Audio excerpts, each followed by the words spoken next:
The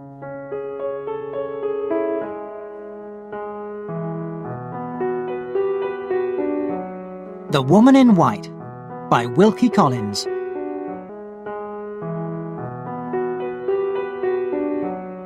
Part 1. The story told by Walter Hartwright. Chapter 1. A Meeting by Moonlight. It was the last day of July. The long, hot summer was coming to an end, and I was feeling ill and depressed. I was also short of money, so I had little chance of escaping from the dusty London streets, and would have to spend the autumn economically between my rooms in the city and my mother's house. My mother and my sister Sarah lived in a cottage in Hampstead, in the northern suburbs, and I usually went to see them twice a week. This evening, I arrived at the gate of the cottage just as it was starting to get dark. I had hardly rung the bell before the door was opened violently, and my Italian friend, Professor Pesca, rushed out to greet me. Pesca was a language teacher who had left Italy for political reasons and had made his home in England.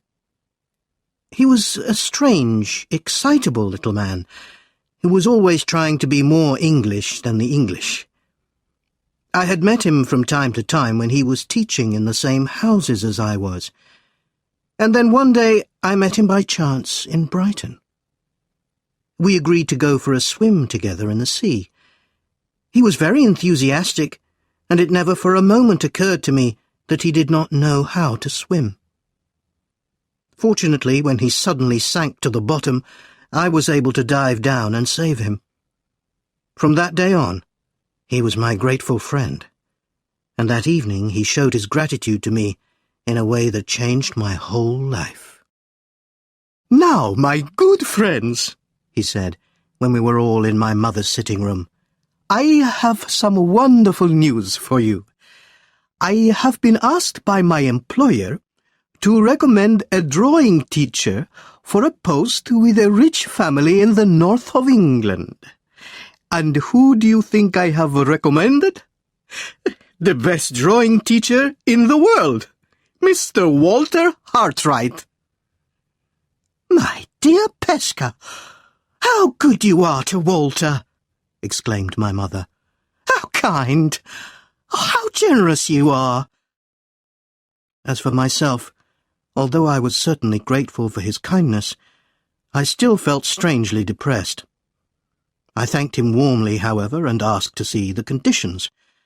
The note he gave me said that a qualified drawing teacher was wanted by Mr. Frederick Fairley of Limmeridge House, Cumberland, to teach his 2 young nieces for a period of at least 4 months. The teacher was to live at Limmeridge House as a gentleman and receive £4 a week. Letters to show he was of good character would be required. The position was certainly an attractive one, and I could not understand why I felt so little enthusiasm for it. However, since my mother and sister thought it was a great opportunity, and I had no wish to hurt Pesca's feelings, I agreed to apply for the job.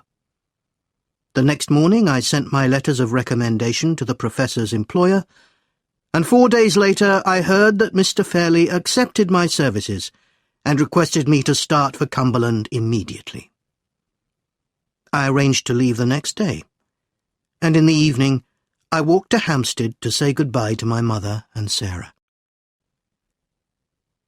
When I left them at midnight, a full moon was shining in a dark blue starless sky, and the air was soft and warm.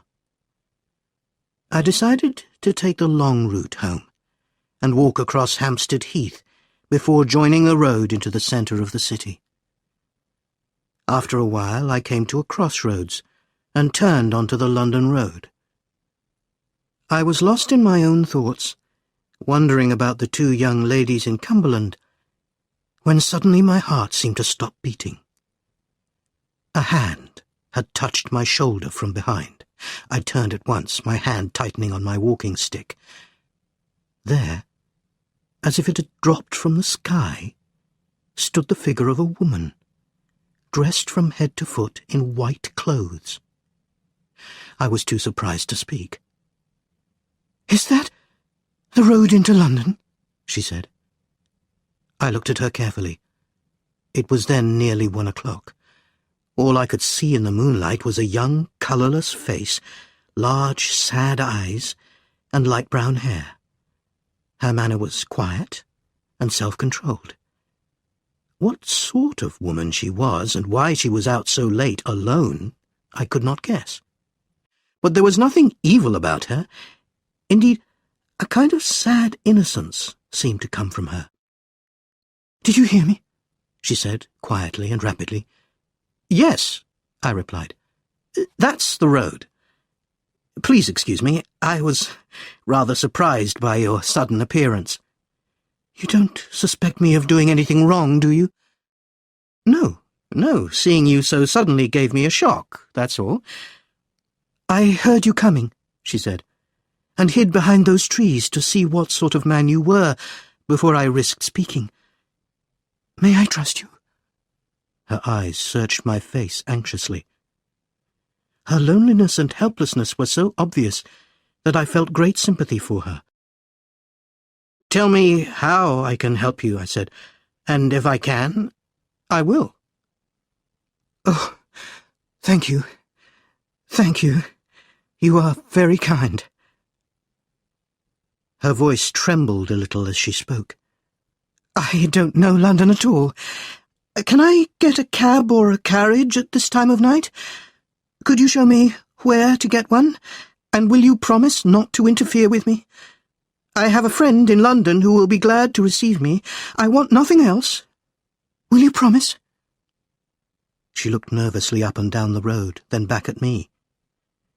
How could I refuse? Her fear and confusion were painful to see. "Will you promise?" she repeated. "Yes." We set off together towards the centre of London. It was like a dream, walking along that familiar road with so strange and so mysterious a companion at my side. "Do you know any men of the rank of baronet in London?" she asked suddenly. There was a note of suspicion in the strange question, and when I said I knew no baronets, she seemed relieved. I questioned her further, and she murmured that she had been cruelly used by a baronet she would not name. She told me she came from Hampshire, and asked if I lived in London. I explained that I did, but that I was leaving for Cumberland the next day. "Cumberland," she repeated softly. "Ah, I wish I was going there too. I was once happy in Cumberland, in Limmeridge village. I'd like to see Limmeridge House again." Limmeridge House? I stopped, amazed. "What's wrong?" she asked anxiously. "Did you hear anybody calling after us?" No, it's just that I heard the name of Limmeridge House very recently. Do you know somebody there?" "I did once," she said. "But Mrs. Fairley is dead, and her husband is dead, and their little girl may be married and gone away." Perhaps she would have told me more, but just at that moment we saw a cab. I stopped it, and she quickly got in.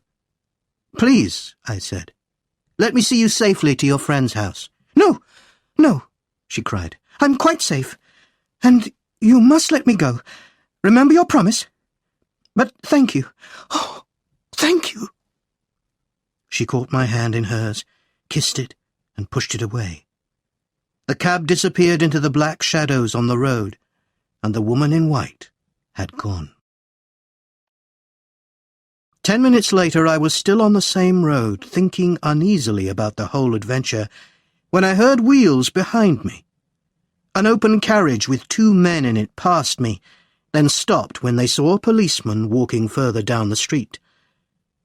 "Officer," cried one of the men, "have you seen a woman pass this way? A woman in white clothes?" "No, sir. Why? What has she done?" "Done? She has escaped from my asylum." An asylum? But the woman had not seemed mad to me. Nervous and a little strange, perhaps, but not mad. What had I done? Had I helped a woman wrongly imprisoned to escape? Or had I failed to protect a sick person who might come to harm? These disturbing thoughts kept me awake all night after I had got back to my rooms, until at last it was time to leave London and set out for Cumberland. My travelling instructions directed me to Carlisle and then to change trains for Limmeridge.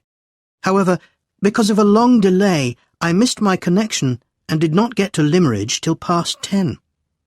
A servant in rather a bad temper was waiting for me at the station with a carriage, and when I arrived at Limmeridge House, everyone had gone to bed.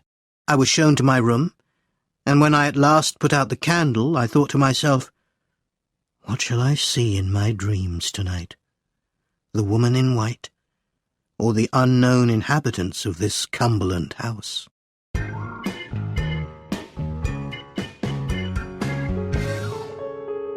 Chapter 2. Life at Limmeridge House. When I got up the next morning, I was greeted by bright sunlight and a view of blue sea through the window. The future suddenly seemed full of promise. I found my way down to the breakfast room, and there, looking out of a window with her back turned to me, was a young woman with a perfect figure. But when she turned and walked towards me, I saw to my surprise that her face was ugly. Hair grew on her upper lip, and her mouth was large and firm. It was almost a man's face, but the friendly smile she gave me softened it and made her look more womanly. She welcomed me in a pleasant, educated voice, and introduced herself as Marian Halcombe, Miss Fairley's half-sister. My mother was twice married, she explained in her easy, friendly manner. The first time to Mr. Halcombe, my father, and the second time to Mr. Fairley, my half-sister's father. My father was a poor man, and Miss Fairley's father was a rich man. I've got nothing, and she has a fortune. I'm dark and ugly, and she's fair and pretty. She said all this quite happily. My sister and I are very fond of each other, so you must please both of us, Mr. Hartright, or please neither of us. She then told me that Miss Fairley had a headache that morning, and was being looked after by Mrs. Vesey, an elderly lady who had once been Miss Fairley's governess. So we shall be alone at breakfast, Mr. Hartright, she said. As for Mr. Fairley, your employer, you will doubtless meet him later. He is Miss Fairley's uncle, a single man, who became Miss Fairley's guardian when her parents died. He suffers from some mysterious illness of the nerves and never leaves his rooms. While we ate breakfast, she described the quiet, regular life that she and her sister led. Do you think you will get used to it? She said. Or will you be restless and wish for some adventure? Hearing the word adventure reminded me of my meeting with the woman in white and her reference to Mrs. Fairley. I told Miss Halcombe all about my adventure, and she showed an eager interest, especially in the mention of her mother. But you didn't find out the woman's name? She said. I'm afraid not. Only that she came from Hampshire. Well, I shall spend the morning, said Miss Halcombe, looking through my mother's letters. I'm sure I will find some clues there to explain this mystery. Lunch is at 2 o'clock, Mr. Hartright, and I shall introduce you to my sister then. After breakfast, Mr. Fairley's personal servant, Louis, came to tell me that Mr. Fairley would like to see me.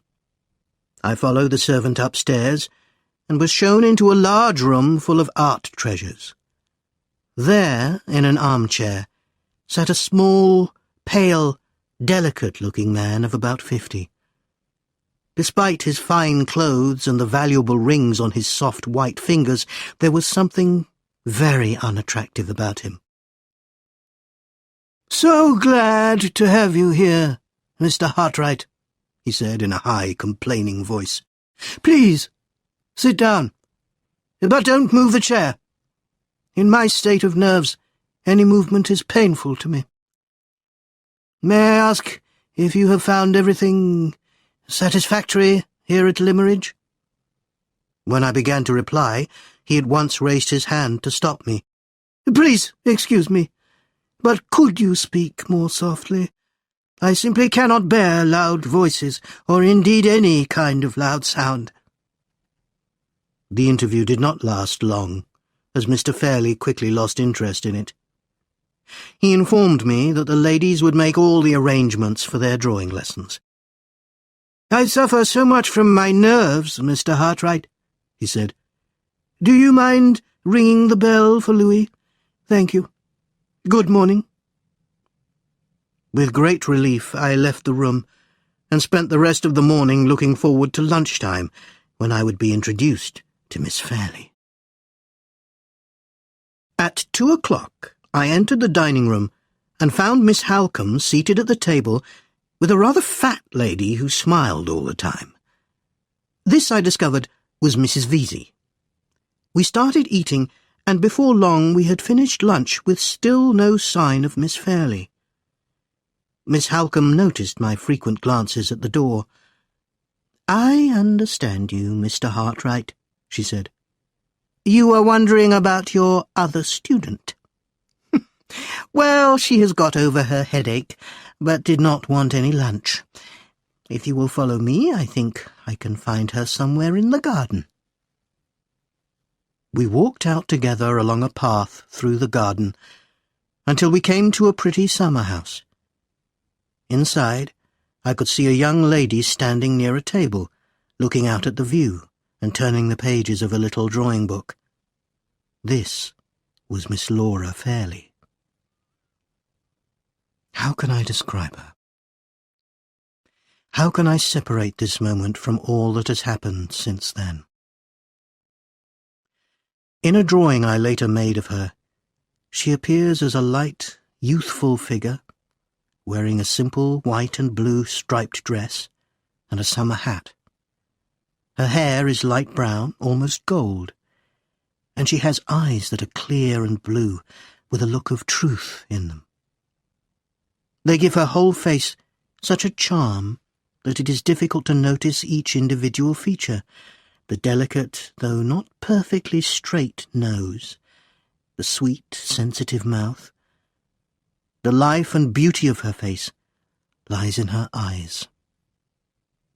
Such was my impression, but at the same time I felt there was something about her that I could not explain. Something that I ought to remember, but could not. In fact, I was thinking about this so much that I could hardly answer when she greeted me. Miss Halcombe, believing I was shy, quickly said, "Look at your perfect student," and she pointed at the sketches. "She has already started work before your lessons have begun.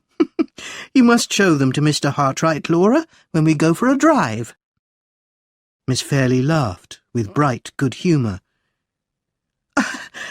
"I hope he will give his true opinion of them, and not just say something to please me," she said. "May I inquire why you say that?" I asked. "Because I shall believe all that you tell me," she answered simply. In those few words, she gave me the key to her own trusting, truthful character. Later, we went for our promised drive, but I must confess that I was far more interested in Miss Fairley's conversation than her sketches. I soon realized I was behaving more like a guest than a drawing teacher, and when I was on my own again, I felt uneasy and dissatisfied with myself. At dinner that evening, these feelings soon disappeared, and when the meal was over, we went into a large sitting room with glass doors leading into the garden. Mrs. Vesey fell asleep in an armchair, and Miss Halcombe sat near a window to look through her mother's letters. At my request, Miss Fairley played the piano. How will I ever forget that peaceful picture? The flowers outside, the music of Mozart, Miss Halcombe reading the letters in the half-light, the delicate outline of Miss Fairley's face against the dark wall. It was an evening of sights and sounds to remember forever. Later, when Miss Fairlie had finished playing and had wandered out into the moonlit garden, Miss Halcombe called me. "Mr. Hartright, will you come here for a minute?" I went over and she showed me a letter. "It's from my mother to her second husband 12 years ago. She mentions a lady from Hampshire called Mrs. Catherick, who had come to look after her sick sister living in the village.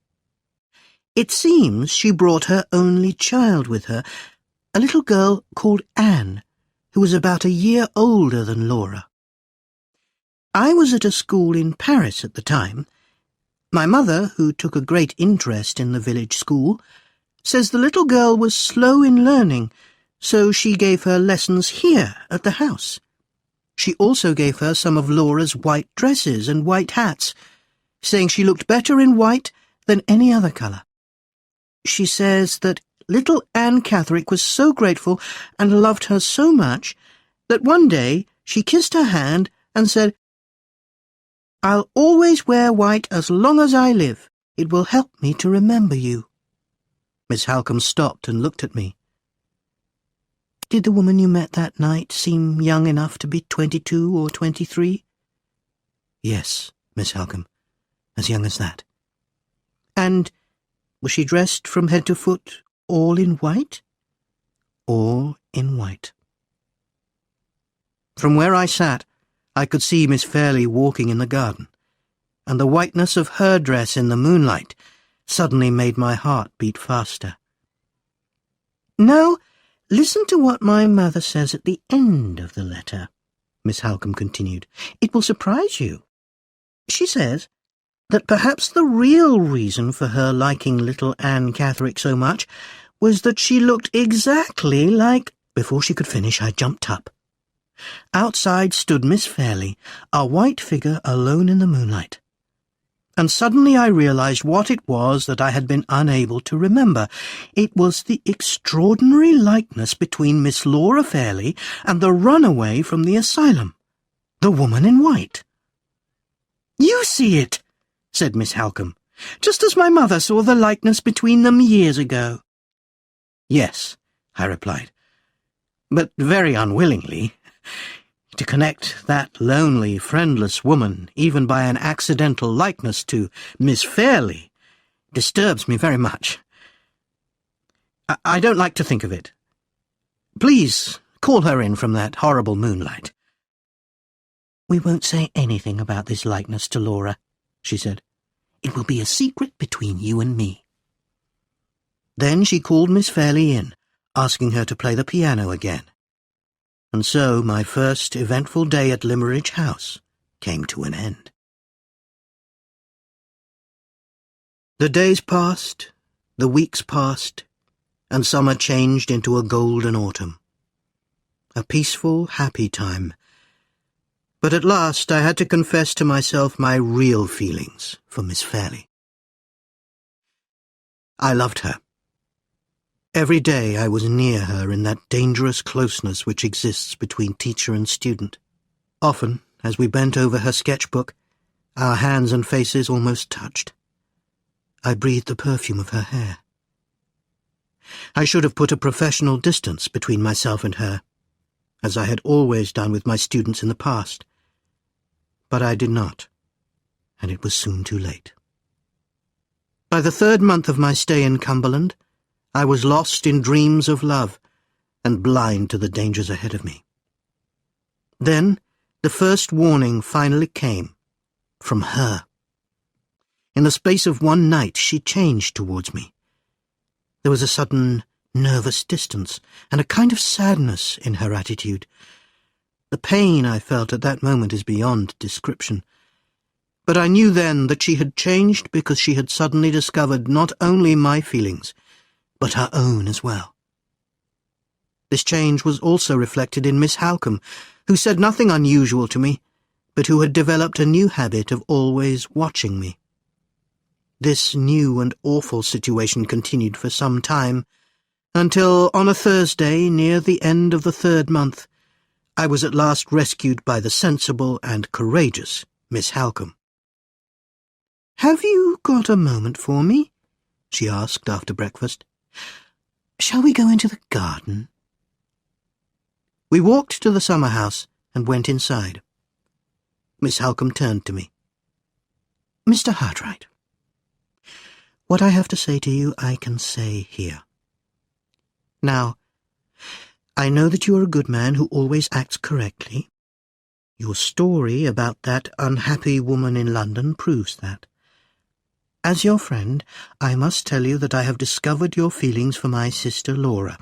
Although you have done nothing wrong, except show weakness, I must tell you to leave Limmeridge House before any harm is done. And there is something else I must tell you, which will also give you pain. Will you shake hands with your friend Marian Halcombe first?" She spoke with such kindness that I shook her hand. "You must leave, because Laura Fairley is to be married." The last word went like a bullet to my heart. I turned white. I felt cold. With one word all my hopes disappeared. "You must put an end to your feelings here, where you first met her. I will hide nothing from you. She is not marrying for love, but because of a promise she made to her father just before he died. The man she is to marry arrives here next Monday." "Let me go today," I said bitterly. "The sooner the better." "No, not today. That would look strange.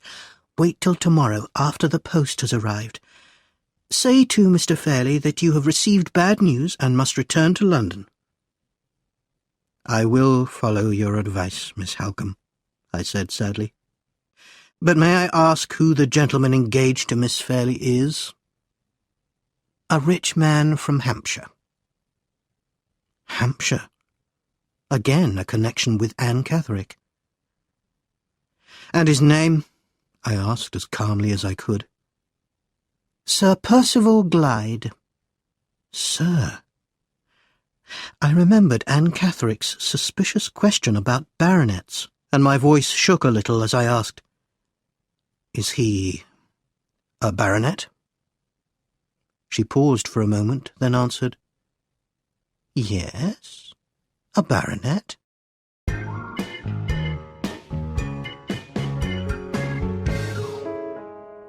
Chapter 3. The Unsigned Letter. As I sat alone in my room later that morning, my thoughts crowded in on me. There was no reason at all for me to connect Sir Percival Glyde with the man who had made Anne Catherick so afraid, but I did. My suffering was great, but even greater was my feeling that some terrible, invisible danger lay ahead of us. Then I heard a knock at my door. It was Miss Halcombe.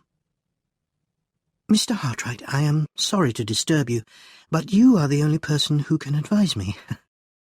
A letter has just arrived for Miss Fairley.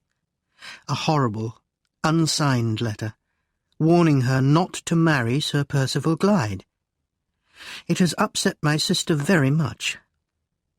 Should I try to find out who wrote it, or wait to speak to Mr. Gilmore, Mr. Fairley's legal adviser, who arrives tomorrow?" She gave me the letter. There was no greeting, no signature. "Do you believe in dreams, Miss Fairley? Last night I dreamt I saw you in your white wedding dress in a church, so pretty, so innocent. By your side stood a man with the scar of an old wound on his right hand. A handsome man, but with a black, evil heart. A man who has brought misery to many, and who will bring misery to you. And in my dream I cried for you. Find out the past life of this man, Miss Fairley, before you marry him. I send you this warning because your mother was my first, my best, my only friend." These last words suggested an idea to me, which I was afraid to mention. Was I in danger of losing my balance of mind? Why should everything lead back to the woman in white? "I think a woman wrote this letter," said Miss Halcombe. "It certainly refers to Sir Percival. I remember that scar. What should I do, Mr. Hartright?" This mystery must be solved. Mr. Gilmore is coming to discuss the financial details of Miss Fairley's marriage, and Sir Percival arrives on Monday to fix the date of the marriage, though Miss Fairley does not know this yet. The date of the marriage. Those words filled me with jealous despair. Perhaps there was some truth in this letter. If I could find the writer, perhaps I would find a way to prove that Sir Percival Glyde was not the honest man he seemed. "I think we should begin inquiries at once," I said. "The longer we delay, the harder it will be to find out anything." We questioned the servants and learnt that the letter had been delivered by an elderly woman who had then disappeared in the direction of the village. People in Limmeridge remembered seeing the woman, but no one could tell us who she was or where she had come from. Finally, I suggested asking the school-teacher. As we approached the school door, we could hear the teacher shouting at one of the boys, saying angrily that there were no such things as ghosts. It was an awkward moment, but we went in anyway and asked our question. The teacher could tell us nothing. However, as we turned to leave, Miss Halcombe spoke to the boy standing in the corner. "Are you the foolish boy who was talking about ghosts?" "Yes, miss, but I saw one. I saw it yesterday, in the churchyard. I did. It was the ghost of Mrs. Fairley." His answer visibly shocked Miss Halcombe, and the teacher quickly stepped in to explain that the silly boy had said he had seen, or probably imagined, a woman in white standing next to Mrs. Fairley's grave as he passed the churchyard yesterday evening. There was nothing more to it than that. "What is your opinion of this?" Miss Halcombe asked me as we went out of the school. "The boy may have seen someone," I said, "but not a ghost. I think we should examine the grave. I have this suspicion, Miss Halcombe, that the writer of the letter and the imagined ghost in the churchyard might be the same person." She stopped, turned pale, and looked at me. "What person?" "Anne Catherick," I replied. "The woman in white." "I don't know why, but your suspicion frightens me," she said slowly. "I will show you the grave, and then I must go back to Laura. We'll meet again at the house later." In the churchyard, I examined Mrs. Fairley's grave carefully, and noticed that the gravestone had been partly cleaned. Perhaps the person who had done the cleaning would return to finish the job. I decided to come back that evening and watch. Back at the house, I explained my plan to Miss Halcombe, who seemed uneasy but made no objection. So, as the sun began to go down, I walked to the churchyard, chose my position, and waited. After about half an hour, I heard footsteps. Then, 2 women passed in front of me and walked to the grave. One wore a long cloak with a hood over her head, hiding her face.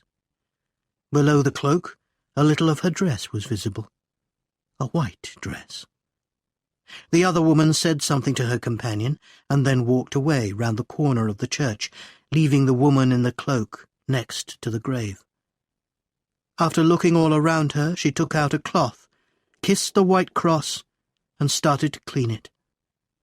I approached her slowly and carefully, but when she saw me, she jumped up and looked at me in terror. There, in front of me, was the face of the woman in white. "Don't be frightened," I said. "Surely you remember me." Her eyes searched my face.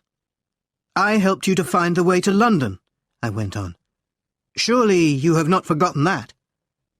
Her face relaxed as she recognized me, and she sighed in relief. Before this, I had seen her likeness in Miss Fairley. Now I saw Miss Fairley's likeness in her, except that Miss Fairley's delicate beauty was missing from this tired face, and I could not help thinking that if ever sorrow and suffering fell on Miss Fairley, then, and only then, they would be the living reflections of one another. It was a horrible thought. Gently I began to question her. I told her that I knew she had escaped from an asylum and that I was glad I had helped her. But had she found her friend in London that night? "Oh, yes. That was Mrs. Clements, who is here with me now.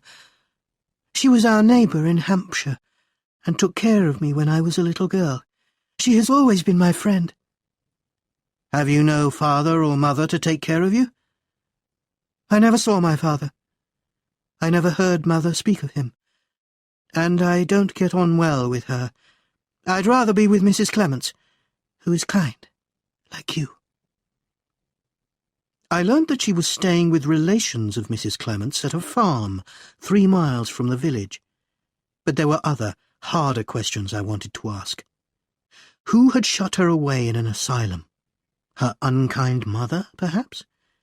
What was her motive in writing the letter to Miss Fairley, accusing Sir Percival Glyde? Was it revenge? What wrong had Sir Percival done her? She was easily frightened, easily confused, and could only hold one idea in her mind at a time. I tried not to alarm her. Had she ever, I asked, been wronged by a man and then abandoned? Her innocent, puzzled face told me that was not the answer. All the time we were talking, she was cleaning the gravestone with her cloth. "Mrs. Fairley was my best friend," she murmured. "And her daughter—" She looked up at me, then away again, as though hiding her face in guilt. "Is Miss Fairley well and happy?" she whispered anxiously. I decided to try and surprise a confession from her. "She was not well or happy this morning after receiving your letter. You wrote it, didn't you? It was wrong to send such a letter." Her face went deathly pale. Then she bent down and kissed the gravestone. "Oh, Mrs. Fairley, Mrs. Fairley, tell me how to save your daughter. Tell me what to do." "You mention no names in the letter, but Miss Fairley knows that the person you describe is Sir Percival Glyde." The moment I said his name, she gave such a scream of terror that my blood ran cold. Her face, now full of fear and hatred, told me everything. Without doubt, the person who had shut her away in the asylum was Sir Percival Glyde. At the sound of her scream, Mrs. Clements came running, and looking angrily at me, said, "What is it, my dear? What has this man done to you?" "Nothing," the poor girl said. "He was good to me once. He helped me." She whispered the rest in her friend's ear. Then Mrs. Clements put her arm round Anne Catherick and led her away. I watched them go, feeling great pity for that poor, pale, frightened face. Half an hour later I was back at the house, and the story I told Miss Halcombe made her very worried. "I am certain Sir Percival Glyde put Anne Catherick in the asylum," I said. "But why? What is the connection between them?" "We must find out," said Miss Halcombe. "We will go to the farm tomorrow, and I will speak to Anne Catherick myself."